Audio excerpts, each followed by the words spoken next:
And what kind of warhead would the missile have? It was a standard warhead for this missile, a half-megaton thermonuclear warhead. Because this missile is the only nuclear missile. There is no ordinary warhead for this missile. It can only be nuclear, and it was nuclear. A thermonuclear warhead Thermonuclear is launched from somewhere in the Atlantic at the Pentagon building and arrives. Yes. Okay.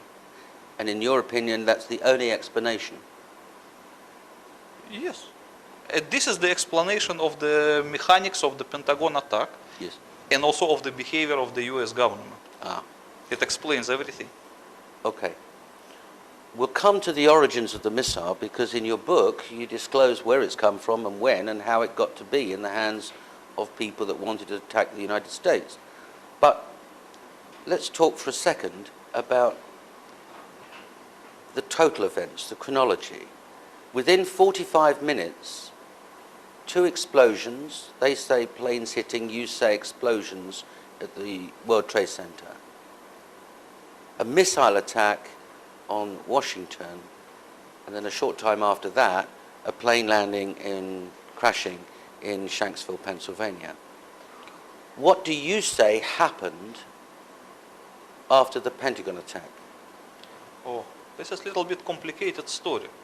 Because in order to understand this, we have to understand first about the demolition scheme of the World Trade Center.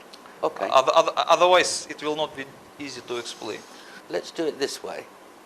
You had intimate knowledge because of your job in the Russian military of specific peaceful arrangements for the World Trade Center.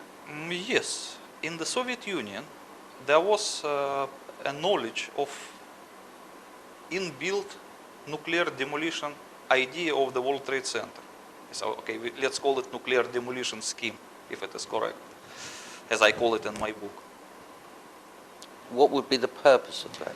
As far as I understand, the story is like this. The building code of New York in the 60s, and as well as the building code of Chicago, were different from the rest of the building codes of America. And they did not allow the constructor to build any skyscraper unless the constructor can provide in advance some demolition idea, meaning how he is going to demolish that building in the future. So the Department of Building of New York would never issue permission to build the incredibly strong World Trade Center Twin Towers unless the people who proposed the construction would propose also the demolition scheme. And because it is absolutely impossible to demolish such a strong and rigid structures as the Twin Towers, especially back in the 60s, it was really a big problem for the constructors. So they don't know how to demolish it. They know how to build it, but they don't know how to demolish it. So at this time, they hired one famous company, Nuclear Demolition Inc. Nuclear Demolition Inc. Controlled Demolition Inc., which actually deserves to be renamed, I guess. Maybe a Freudian slip. Yes. Yes. So they hired the most famous demolition company, the Controlled Demolition Inc., based in America, to figure out some demolition scheme for the would-be World Trade Center still back in the 60s. And because at this time, the nuclear bombs, they become evil now. But in the 60s, they were still okay. It means it was acceptable to use them for civil purposes as well.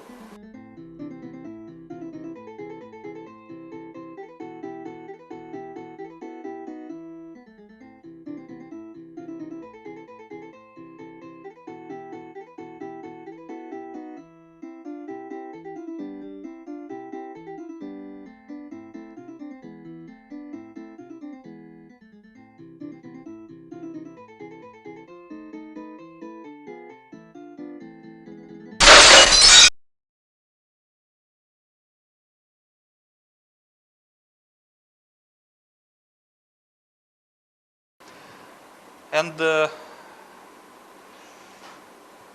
Controlled Demolition Inc. proposed the idea that if they planted underground nuclear device under each of the tower and detonated it, it will cause the collapse of the building without actually damaging the surroundings. And this scheme was accepted by the Department of Building, so the permission to build the World Trade Center was issued. So they built the World Trade Center with this kind of thing. It was a built-in feature from the beginning.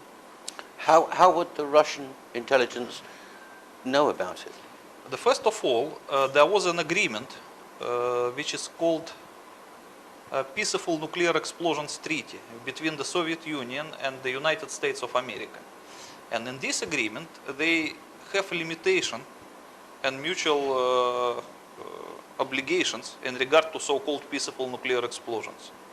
So according to this agreement, each side have to inform another side of any peaceful nuclear explosions. So I guess that the Soviet nuclear intelligence was informed based on the treaty.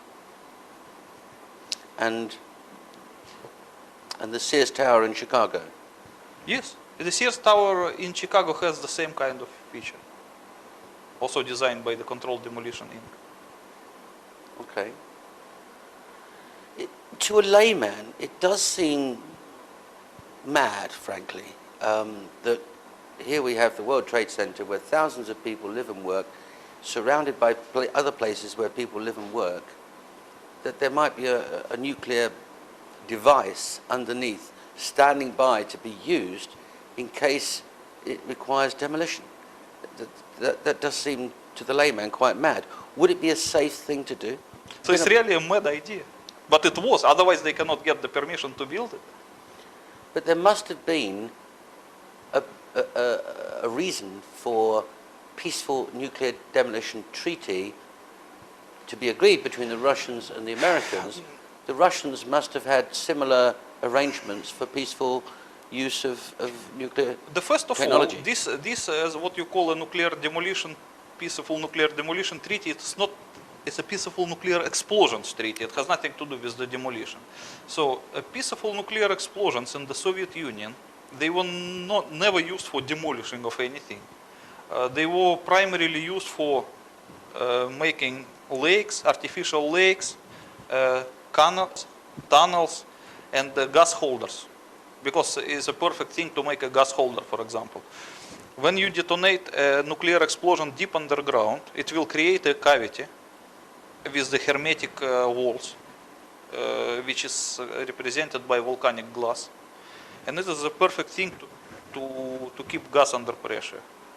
Yes. So like, for example, in the Soviet Union, the most of the peaceful usage of the nuclear explosion was to create a gas holders. But Americans, they decided to use it for demolition. And not tell the public? Of course not. But even though they did not tell it public, it was publicly available, because I remember there was a scandal in the beginning of 80s, because some guy who worked at the World Trade Center, he accidentally discovered a blueprint of the nuclear demolition scheme in the library, and he complained to some newspaper. It was a really scandal. I remember it.